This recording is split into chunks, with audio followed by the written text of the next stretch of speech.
کبھی سوچا ہے آپ سوئیں اور سو کر اٹھنے تک صدیاں گزر جائیں؟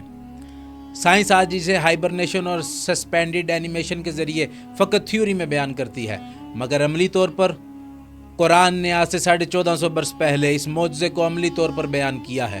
یہ اس وقت کی بات ہے کہ ایک ظالم بادشاہ دقیانوس کے نام سے اپنی حکمرانی میں اپنے تمام لوگوں پر اس قانون کو لاگو کرنا چاہتا تھا کہ وہ تمام بت پرستی میں اس کا ساتھ دے، اور جو بھی بت پرستی نہ کرتا اسے قتل کر دیا جاتا تھا۔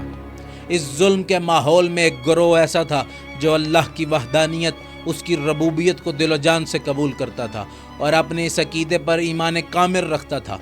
انہوں نے جب اس ظالم بادشاہ کے ظلم میں اضافے کو دیکھا تو اس شہر کو چھوڑ جانے کا ارادہ کیا۔ وہ لوگ اس شہر سے نکلنے کے لیے جب شہر کے دروازے پر پہنچتے ہیں تو وہاں پر کھڑے نگہبان کو انہوں نے اللہ کی توحید کو قبول کرنے کی گزارش کی، لیکن اس نے قبول نہ کیا۔ لیکن وہاں پر ایک ایسا جانور موجود تھا کہ جو آج اسلام کے اندر نجس ہے، لیکن اس جانور نے اس پیغام کو قبول کیا اور وہ جانور بھی ان کے ساتھ اس شہر سے نکل جاتا ہے۔ وہ لوگ سفر کرتے کرتے جب بہت تھک جاتے ہیں تو وہاں پر انہیں ایک غار نظر آتی ہے، اور اس غار میں انہوں نے آرام کرنے کا ارادہ کیا اور اس غار میں چلے گئے۔ وہاں پر اس غار میں جا کر وہ لوگ اپنے رب سے دعا کرتے ہیں اور اللہ کی بارگاہ میں کہتے ہیں، خدایا تو ہم پر اپنی رحمت نازل فرما اور ہمیں اس بادشاہ کے شر سے محفوظ فرما۔ خداوند متعال ان کی دعا کو قبول کرتا ہے۔ جب وہ لوگ سو جاتے ہیں تو قرآن کہتا ہے کہ اللہ نے ان کے کانوں پر ایسا پردہ ڈال دیا کہ کوئی بھی آواز ان تک نہ پہنچ سکے، اور خدا نے سورج کو حکم دیا کہ وہ کوئی بھی کرن ان تک نہ جانے دے۔ پھر ایک ایسا وقت آتا ہے کہ جب وہ بیدار ہوتے ہیں تو وہ ایک دوسرے سے پوچھتے ہیں کہ ہم کتنی دیر سوئے ہیں۔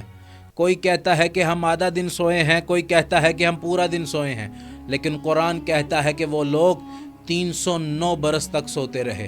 جب آپ کے دل میں یہ ایمان اور یہ عقیدہ پختہ ہو جائے اور خدا کی وحدانیت کو دل و جان سے قبول کر لیں تو خداوند متعال ایسے معجزے دکھا کر اپنے لوگوں کو اپنی رحمت کے سائے میں لے لیتا ہے۔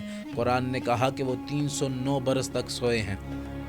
اب کوئی بھی سائنس اس کو کیسے سمجھے گی کہ ایک انسان 309 برس تک سوتا ہے، اس کے جسم میں کوئی مشکل پیش نہیں آتی، اس کا جسم جیسا تھا ویسا ہی ہے، اس کا دماغ جو سوچ کر سو رہا تھا اسی سوچ کے ساتھ بیدار ہوتا ہے۔ یقیناً یہ رحمت الہی ہے کہ جس کو عقلیں درک کرنے سے قاصر ہیں۔